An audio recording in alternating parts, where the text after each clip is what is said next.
හැමෝටම කියනවා බර අඩු කරගද්දි කැලරි කවුන්ට් කරන්න. කැලරි ඩෙෆිසිට් එකක් තියාගන්න. හැබැයි කොහොමද කැලරි කවුන්ට් කරන්නේ? අපි අද බලමු. ඔයාලට පුළුවන් ඔයාගේ weight loss journey එක පටන් ගන්න push fitness guy online fitness training. ඒ කියන්නේ weight loss program එකත් එක්ක join වෙලා දැම්ම WhatsApp message එකක් දාන්න. මුලින්ම ඔයා Google එකේ කැලරි කැල්කියුලේටර් කියලා සර්ච් කරලා මුලින්ම එනවා මෙන්න මේ calculator.net කියන එක.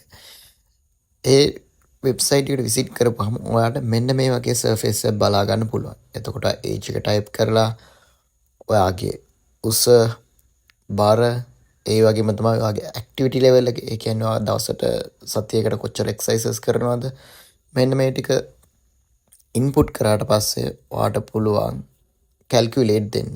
එතකොට ඒකෙන් ඔටෝමැටිකලි කැල්කියුලේට් කරලා මේන්ටේන් weight එක එනවා, mid weight loss එක එනවා, weight loss surface එක එනවා, extreme weight loss calorie deficit එක එනවා. මෙන්න මේ විදිහට ඔයාක follow කරොත් calorie deficit එක මෙන්න මේ විදිහට තියාගෙන ඔයාට ඔයාගේ බර අඩු කරගන්න එක ඉක්මනට කරගන්න පුළුවන්. ඒ වගේම තමයි මේකේ තියෙන data හරියට input කරන්න.